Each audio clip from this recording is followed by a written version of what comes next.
reka twongere tubahe mwiriwe kuri uno munsi w'Imana. Reka twongere tubifurize umunsi mwiza bivanye naho uherereye, igitondo ciza, kigoroba ciza bivanye naho muherereye. Turagwaye kaze kuri Kwiza 90 TV, turagwaye kaze mu biganiro byacu ku munsi w'Imana ku wa gatandatu. Dukunze kuba turi hano muri studio mu gihe umwanya bidukundiye.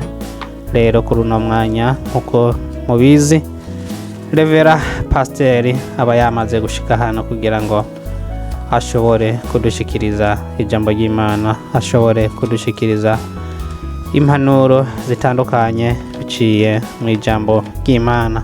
Turaguhaye kaze rero mu biganiro byacu, turaguhaye kaze kugira share kugira ngo ibiganiro byacu bishikire benshi, kugira ijambo ry'Imana ribandanye gushikira benshi. Turaguhaye kaze mu biganiro byacu imisi yose kwa Mungu no kwa Tandatu mu gihe akanya kabikunze. Turashobora kuba twamaze gushika hano. Tudatinze rero reka tumuhe akanya Revera Pastor Damien kugira ashobore kubaramutsa muko dushobora kubandanya nibikurikira. Karibu. Murakoze cyane. Turabaramukije mu izina rya Yesu Kristo, amahoro y'Imana. Aho muri hose turifuje kubaramutsa kandi turabakunda cyane nkuko twaba tubabwira. Nicyo gituma ikibigaragaza nuko tukiraho tukarondera mwanya nguyo kugira ngo tuze kuvugana namwe iby'ijambo ry'Imana. Hanyuma kubw'ibyo turabakunda, niyo mpamvu aka kanya tukagira akigoro. Hanyuma rero amahoro y'Imana mwese iyo muri hose, abari muri Australia, abari muri Canada, abari hose turabaramukije. Aho muri hose mushobora kugira ubuntu bwo kutubona cyangwa no kumva uyu mwanya turimo. Nuko Imana ibagirire neza. Amen. Ego kabisa, aradukuna, niyo mpamvu yama ari hano muri studio kugira ngo ashobore kudushikiriza ibiganiro bitandukanye, eka impanuro zitandukanye biciye mu ijambo ry'Imana. Tugusabe ugire share na subscribe kuri channel yacu Kwiza 90 TV kugira ngo ijambo ry'Imana ryamarica kuri channel yacu ije rigucika. Eka kuri Facebook live turashobora kwama turi online mu minsi ya weekend kugira ngo ijambo ry'Imana ribandanye gushika kuri benshi. Bandanya kugira share kugira ngo ijambo ry'Imana ibyo yadutekereye kuno munsi kugira ngo bibandanye bidushikira kandi bibone gushika kuri benshi. Kugira share no gukwiragiza ubutumwa no gushikiriza ijambo ry'Imana kuri benshi cankwe kubatashoboye kumenya yuko Kwizera 90 TV iri ku murongo. Muri kano kanya rero reka inyuma ya kano karoko gato cyane tuca tugaruka kugira ngo tubandanye nibikurikira.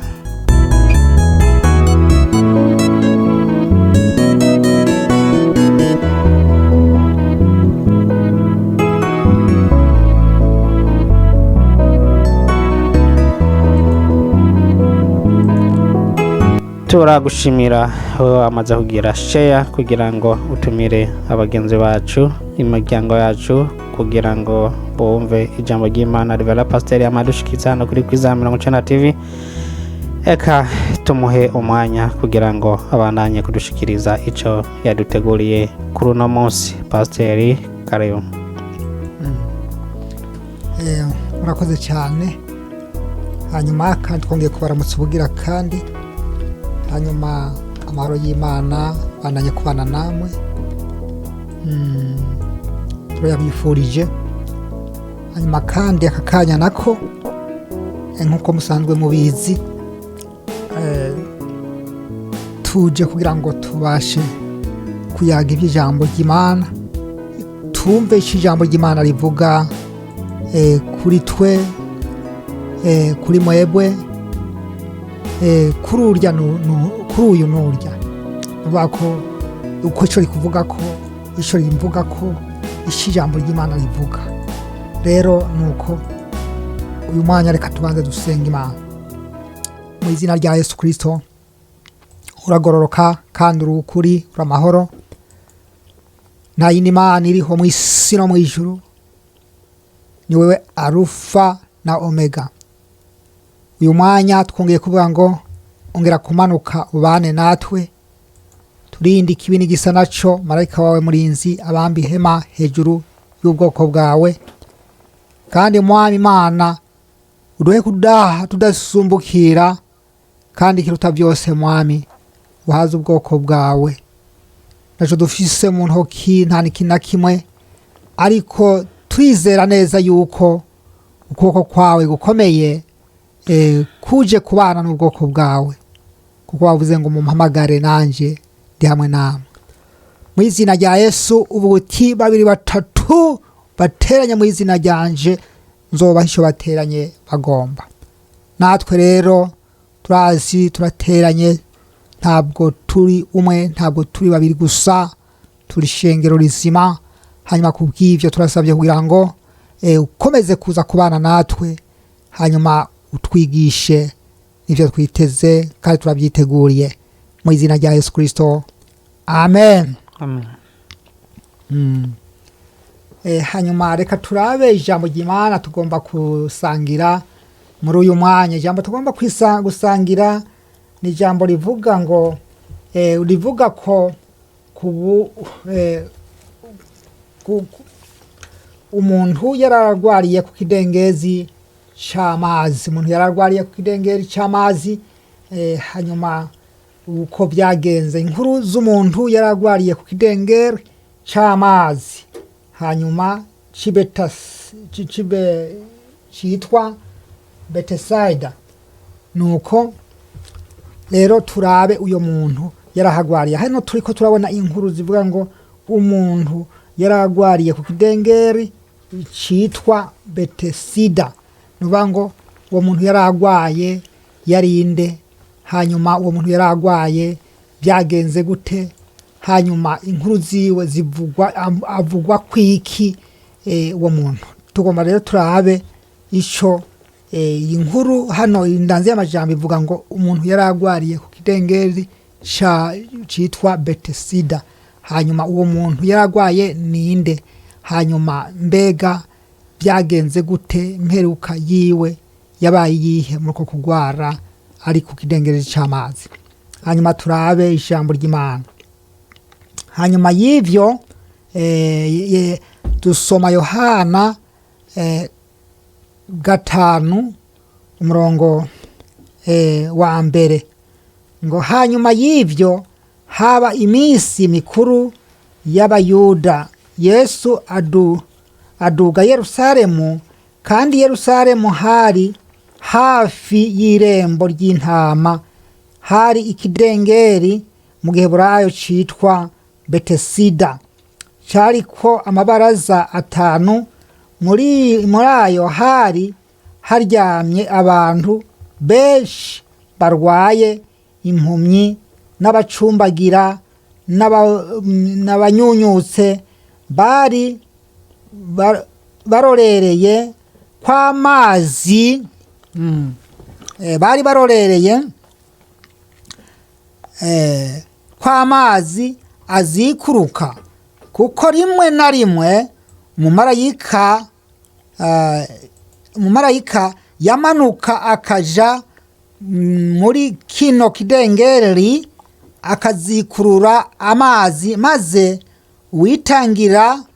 witangiye gutambukiramwo amazi azikurutse niwe yakira indwara yamufashe iyo ari yo yose. Hari umuntu yari afise indwara ayimaranye imyaka 38. Yesu amubonye aryamyeho kandi amenya ko amaze igihe kirekire, aramubaza ati, wumva ugomba gukira? Uno arwaye aramwishyura ati mugenzi, nta muntu mfise wo kunyinikira mu kidengeri iyo amazi azikurutse, kuko ngira ngo ndaza uwundi akantanga gushururukiramwo. Yesu aramubwira ati va hasi, ikorere ikirago cawe ugende. Buno nyene uwo muntu arakira, yikorera ikirago ciwe aragenda.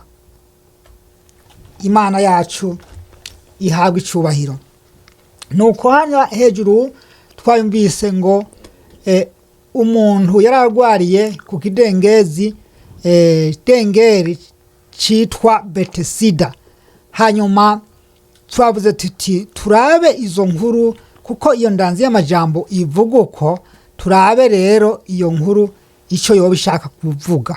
Hanyuma turumvise ko tumaze gusoma tukumvira uko byagiye bigenda. Ni ukuvuga ko yaragwariye kuri iyo kidengeri cy'amazi, hanyuma ngo twumvise ijambo ngo yari amaze imyaka 38 aharyamye. Hanyuma twumvise ngo icyo kidengeri cy'amazi ni ukuvuga ngo c'Ibetesida, ni ukuvuga ko cyari gishobora gukiza abantu.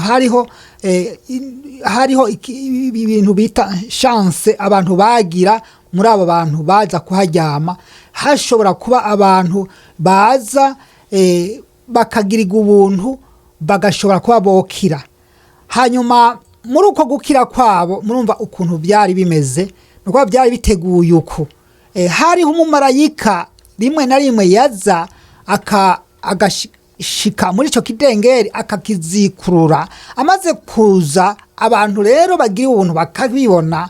Ujya muntu wa mbere iyo yaba yitereyemwo, nukuvuga ngo yacakira ingwara yaje afise.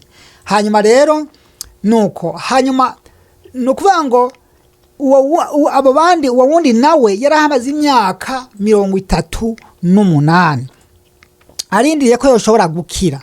Kubera iki iyo myaka 38 yayimaze? Ni kubera ko hariya yabashije kwishura Yesu, aravuga ati jewe mugenzi, iyo haje ikiyaga, iyo idengeri cizikuruye, sishobora kuronka umuntu wo kumfasha ngo anterure anshiremwo, kubera yuko ati urumva ntiyarafise ububasha bwo kwivyura ahari. Rero abandi bashobora kuza baramutanga, kubera ko hari abo wasanga bamusumbya kuronka agatege. Rero abamusumbya agatege naho yabaje uwo munsi, kubera amusumbya agatege yaca yitereramwo. Hanyuma rero nticari gifise ubushobozi bwo kuguma ciburuka ngo gishobore gukizamwo abantu benshi. Hanyuma rero Yesu ahashitse asanga ahamaze igihe kinini. Hanyuma acaramubarira ati rero ati ni mbega uragomba gukira? Hanyuma aramubwira ati ni wikorere ikirago cawe ugende. Hanyuma ngo buno aca aranezerwa cyane, aca yikorera ikirago, aca itaragenda. Imana yacu ihabwa icubahiro. Yari amaze imyaka 38.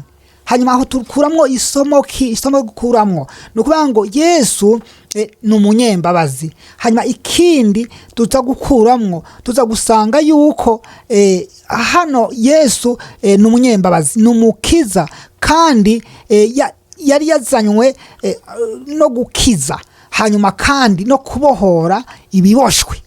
Imana yacu ihabwa icubahiro.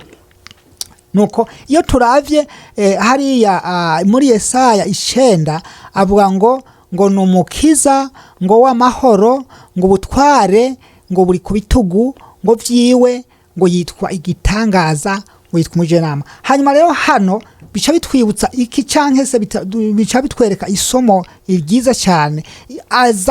Asanga amaze imyaka 38 adashobora kuba yohava, arindiriye ati yamara uko biri kose hari igihe hazogera igihe nanjye ngashikirwa, ariko mu gihe yoshikirwa hagaca haboneka uwundi amusumbya agatege kuko atari afise umuntu amuproteje wo kushobora igihe abonye marayika aje yoca amufasha kugira ngo amuterekemo vuba.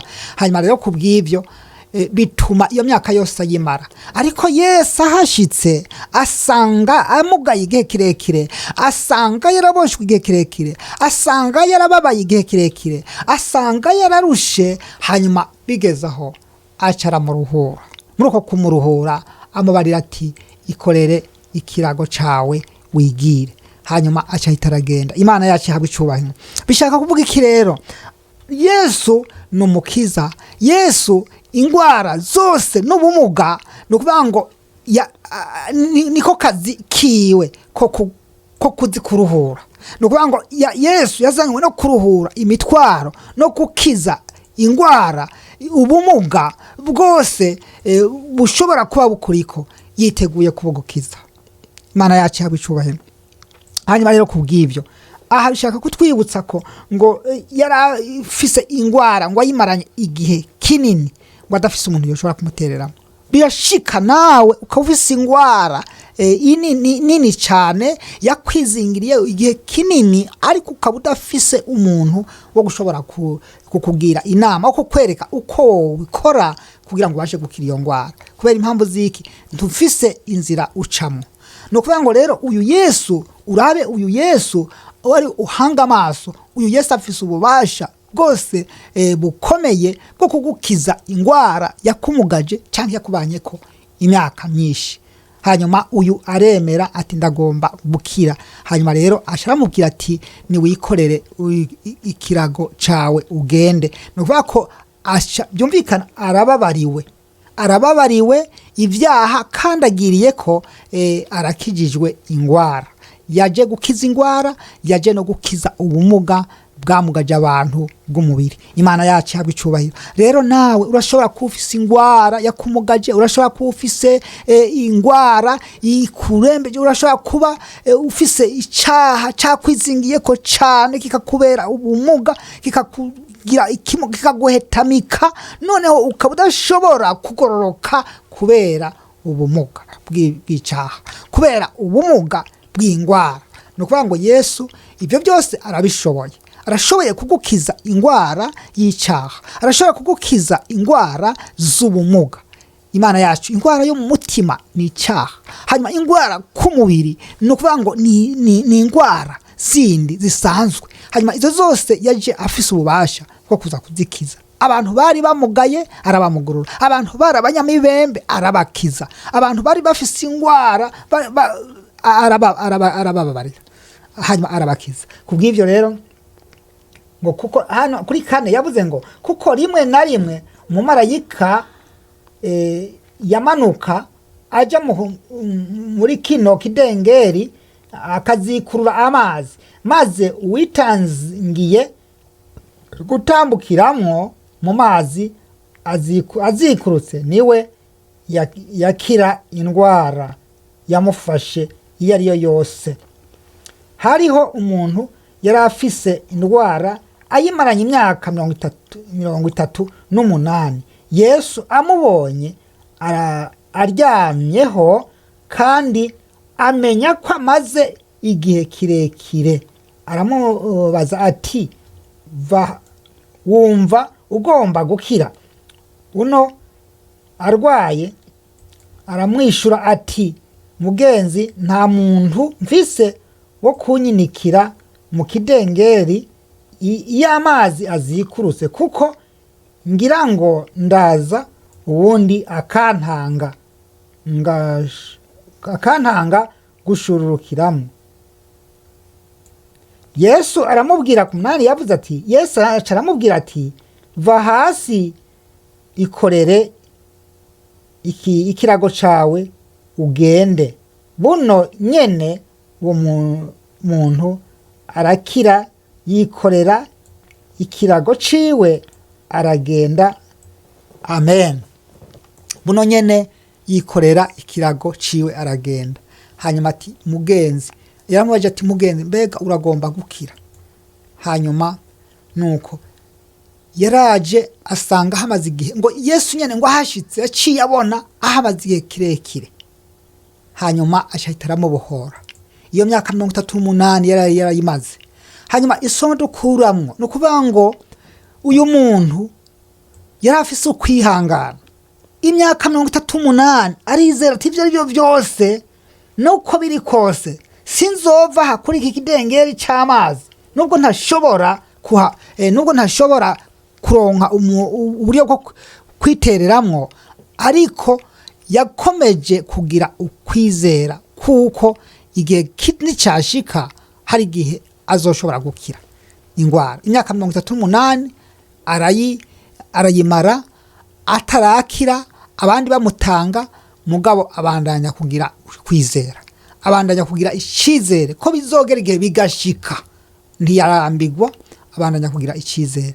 Nuko rero kubw'ivyo ushaka kuvuga ngo nawe ushobora kwizera Yesu Kristo ko ashobora kugukiza ingwara zose z'ubumuga. Urashobora kuba ufise ingwara zaguhetamitse zikaba zarabaye karande kuri wewe, ariko Yesu nukuvuga ko icamuzanye kwabaye ugukiza ingwara zose z'ubumuga, yikorera ingwara zose z'ubumuga, yikorera intimba zacu zose. Nukuvuga ko uko niko biri, hanyuma ciyatangura kubyerekana. Nukuvuga ngo byatanguye kuvugwa yuko inkuru zuko ari umukiza kandi azovuka mu isi. Nukuvuga ko byatanguye kuza kuvugwa n'umuhanuzi Yesaya n'abandi bahanuzi, ariko igihe kiza kugera ubutware berekwa ko azoba afise atangura kubugaragaza. Nibwo bw'ubu arakiza, atanguye gukora, arakiza abantu, aramugurura abantu, arazura abantu bari bapfuye. Muribuka ko hari uwitwa Lazaro yari yapfuye, hanyuma amaze gupfa agenda kumuzura. No kuvuga ngo yari umunyabitangaza, yakora ibitangaza bikomeye cyane. Hanyuma rero kubw'ivyo nuko ngo aravuga ngo nguno arwaye, aramwishura ati mugenzi, nta muntu mfise wo kunyinikakira mu kidengeri, nta muntu mfise, nta wundi muntu mfise. Terafise umuntu ari hafi yiwe kugira ngo igihe marayika zikuruye kya kidengeri c'amazi, hanyuma kugira ngo nawe ace amutereramo, ariko yemera kuhaguma kuzogeza igihe cyose atazi. Nuko rero hano natwe bishaka kutwigisha iki? Bishaka kutwigisha nkuko uyu muntu yemeye akihangana akarindira akahaguma. Nukuvuga ko nawe byagusaba ngo urindire Yesu, uhamagare Yesu, nimba igihe kugeza igihe cyose uzomubonera. Urindire Yesu kugeza igihe cyose uzomubonera. Urashobora kuba ufise ubumuga bukurembeje, ukabona bumaranye igihe kinini butarashobora gukira kuva ko, ariko ubandanye kurindira huri, wizere Yesu igihe ashobora kuzira, wizere ko yumvise mu gusenga kwawe, igihe utazi ushobora gukira ingwara yawe. Imana yacu itugirire neza. Ingwara y'ubumuga, ingwara y'ivyaha, ingwara ukawufise ingwara yose arashobora kuyikuraho. Ingwara y'ubumuga arashobora kuyikura, ingwara y'ivyaha ushobora kufisa imitwaro y'ivyaha yaguhetamitse ikaguhetamika, hanyuma arashobora uyimuhaye ashobora kuyikiza, ashobora kuyigukiza, ashobora kuyikuruhura, ashobora kugutura ukaruhuka. Imana yacu yabicubanya.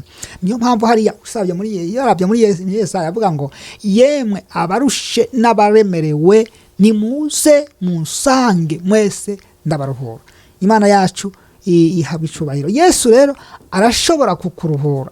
Ukawufise ingwara, ukawufise ubumuga, uze kwa Yesu kugira ngo abashe kukuruhura ingwara y'ubumuga, ingwara y'icyaha. Ingwara y'icyaha nimbi cyane kubera yuko irashobora kukumugaza, irashobora kukondesha, irashobora gutuma ubura amahoro, irashobora gutuma ubura umunezero, irashobora gutuma utajya ngo bishike, urashobora gutuma utajya ngo usinzire. Ariko umaze kumubarira Yesu, ni ukuvuga ngo kuko Yesu ari byose kandi ashoboye byose, ashobora kukuruhura iyo ngwara, ingwara y'ubumugwa, ingwara y'umutima, ingwara y'umubiri, ashobora kukuruhura. Imana yacu ihabwe icubahiro. Narinje kukubwira ngo Yesu akazi kiwe yiteguye kugira gute? Kukuruhura. Akazi kiwe yiteguye kugukiza. Yesu akazi kiwe ararindiriye wewe kuza gusa kugira ngo umubwire ibyawe. Hanyuma rero kandi Yesu nawe nagomba kukubwira ngo ni inshuti yawe, arakunda, aragufasha, wewe unaniwe, wewe urushe. Imana yacu ihabwe icubahiro. Amen. Hanyuma kuri no mugoroba ijambo twagombye kuyaga ni iri nyene. Tugombye kuyagira ijambo ngo Yesu ni aragukiza. Nkuko yakijije yaramaze imyaka 38 ku kidengeri cy'amazi adafise uwo mutereramo, ariko amaze kuvuga ngo sifise umuntu yoshobora kumfasha. Hanyuma byari byumvikana yuko yemeye ko Yesu akora igikorwa kuri we. Hanyuma Yesu acaramubari ati ikorere ikirago cawe wigire. Ashahita arikorera aragenda. Ariko nyuma yarahuye n'ingorane. Ingorane yahuye nayo nuvuga ngo abayuda bamuboye yikorera, abona abavyikoreye ngo kuko hari kwisabato bashoboye kumuhambarira cyane. Nuko ariko igihe kigeze abantu we mu mutima wiwe yabandanije gushima Imana kuko yaratuwe umutwaro uremereye, yaramaranye imyaka 38 ku kidengezi cy'amazi arakira. Rero ntiyari yitayeho ivyo byo kumva ngo yakijijwe. Icyo yabona we nuko yashobora gukira ingwara yiwe. Imana yacu ihabwe icubahiro.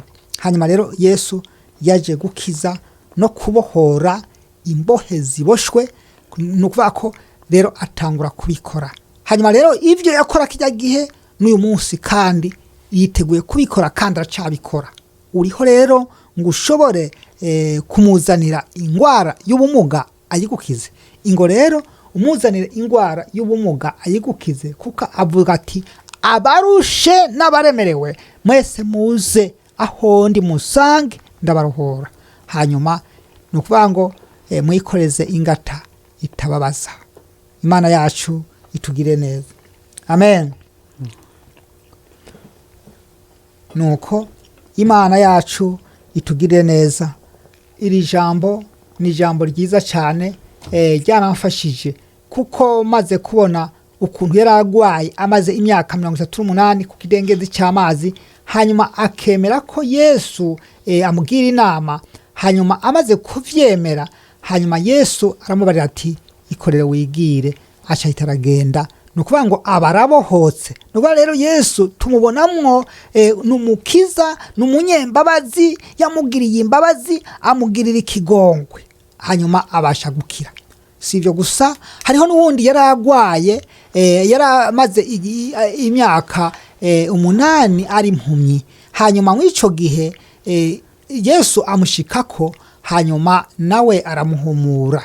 Hanyuma amaze kumuhumura, nukuvuga ko byabonetse mu karere bari barimwo abantu bamubona imyaka yaramaze ari impumyi. Hanyuma batangara cyane. Hanyuma barageze igihe barabaza ati none uyu muntu mbega niwe yakoze icyaha? Hanyuma atoya, uyu siwe yakoze icyaha kandi s'abavyeyi biwe bakoze icyaha, ahubwo no kugira ngo imirimo y'Imana imenyekanire muri we. Hanyuma kubw'ivyo Imana iragukorera ibitanga, yifuza kugukorera ibihamba, ikuza kugukura hariya muri bya muga bwawe kugira ngo ugende kubibwira abandi, noneho bamenye ko Yesu akiza. Ari abatazi ko Yesu akiza bagenda kubaza ibiti, bagenda kubaza amabuye, bagenda kubaza abapfumu, bareke kubaza abapfumu, bareke kubaza ibiti, kurondera Imana iyo zitari, ariko barondere Yesu wenyene ari hejuru ya byose, n'ibyitwa ari hejuru y'ibyitwa imana atarizo. Imana yacu ihabwa icubahiro. Nuko rero Yesu ni ukuvuga ngo imirimo y'Imana imenyekanire muri we, igikorwa c'Imana kimenyekanire muri we. Ni ukuvuga ngo ntiyakoze icaha, ariko ni ukuvuga ngo ibyo byabayeho kugira ngo umurimo w'Imana umenyekanire muri we. Imana yacu ihabwa icubahiro. Abantu bazoba babonye kwakize, abantu bazoba babonye ahakiriye, abantu bazoba babonye icatumye akira, batangure kurondera ico gituma abantu bakira, hanyuma rero batangure kwamamaza ico gituma bakira. Ico gituma bakira nabo ni umwana w'umuntu, ni Yesu Kristo yaje mw'isi azanywe no gukiza ibyaha by'abantu no kurondera abantu bazimiye, bari kure, bazimijwe n'ibyaha, batazi iyo bari mu mwiza w'icuraburindi, hejuru y'ibyaha barimwo, hejuru y'ubumuga bw'ibyaha bw'abahitamizi. Hanyuma niyo mpamvu avuga ati wewe urushe, wowe uremerewe, ingo hano kuri jewe, hanyuma ndakuruhure. Muri byo kuruhura hari indwara z'ubumuga, hari indwara z'ibyaha, indwara zose zakumugaje yiteguye kuzigukurako. Uriho kugira ngo abashe kugukiza, uriho kugira ngo abashe kukuruhura. Urafise ingwara mbega yaguhetamitse, urafise ubumuga, urafise umutwaro uremereye ugoyitura kugira ngo Yesu aguture. Yesu niko kazi kiwe ko gugutura umutwaro. Imana yacu ihabwe icubahiro. Amen. Turi imbere uyu munsi wo kukwibutsa ngo Yesu ari hafi kandi yiteguye kugutura umutwaro wose w'ingwara ufise, canke umutwaro wose w'ingwara y'icaha kituntuje umutima canke kibabaje umutima. Ukaba uriho uyu mwanya tugomba dusengane nawe. Iri jambo ryaradufashije cane, no kuvuga ngo amaze kuza yari ahamaze imyaka 38. Iyo myaka 38 wumve ni imyaka myinshi, 38. Kudenge umuntu afise imyaka 38 abari karagenda muri iyi myaka turimwo, uri kurinjira muri zabukuru. Kuko umaze gushika mu myaka 38, murabona ko abantu bashika mu myaka 50 barabatama bakuru cyane. Nukuvuga ko imyaka 38 uko yaramaze kuba umusaza. Imana yacu rero itugirire neza. Rero Yesu aha itangaje rwose, inkuru itangaje amushitseko ati ca wikorera ugende. Buno nyene aca arikorera agenda, nta gucumbagira, nta kurinda kuvuga ati ngo abanje kugwara buhoro buhoro. Ubwo nyene aca arikorera n'ikirago ciwe, aca arikorera arakira uwo mwanya directeur. Imana yacu ihabwe icubahiro. Rero kubw'ivyo turaguhaye ikaze. Nimba nawe ufise ubumuga, nimba nawe ufise ibyaguhetamiza, niba nawe uri kure ukaba waramugajwe n'iby'isi, ibyifuzo by'isi, ukaba waramugajwe no kugenda uko isi kiragenda, ukaba waramugajwe nuko isi ubona ihagaze, uyu munsi ja kwa Yesu agukure ku umutwaro wikwifuza ibyo mw'isi, umutwaro w'ibyaha, iby'uburyo butandukanye. Turaguhaye ikaze. Amen.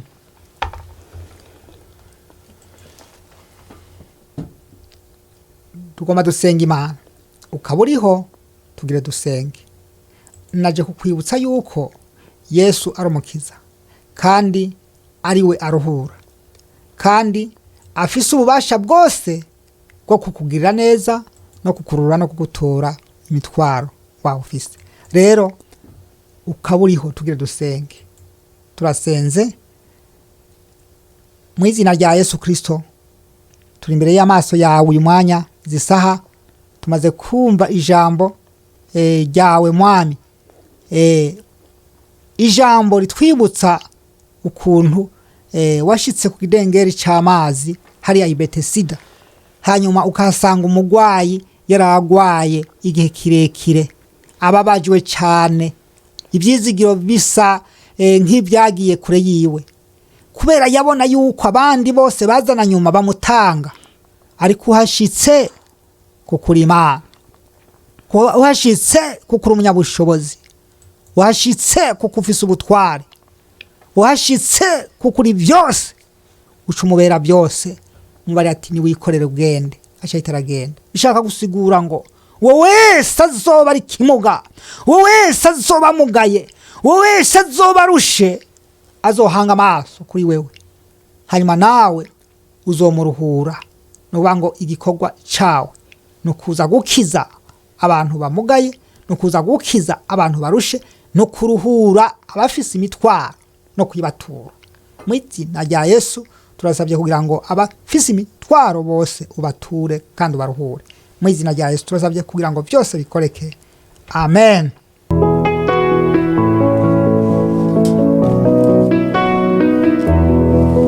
Murakoze, Imana ibahezagire cyane kuri aka kaganiro gatoya twari dufise, hanyuma kabagirira ikimazi ku Imana ibahezagire mwamse n'abandi bose iyo muri hose.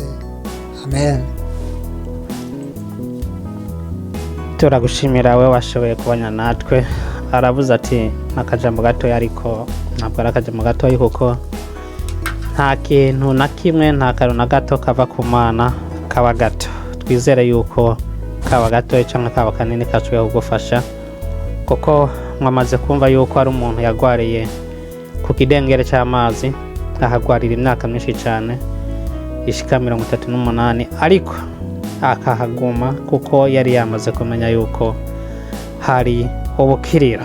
Natwe rero dushobora guca twibaza ati ubukiriro bwacu buri hehe? Amaze kumara imyaka 38, Yesu yamwumviye ikigongwe, hanyuma araza aramukiza. Amaze kumukiza aragenda akira kubera yihanganye akamara iyo myaka yose. None natwe ubukiriro buri hehe? Ubukiriro ntahandi buri atari kwa Yesu. Ingwara ufite ishobora gukira, ibibazo dufite bishobora guhera, no kurindira twihanganye tukamenya yuko umuntu azabidukiza ari Yesu.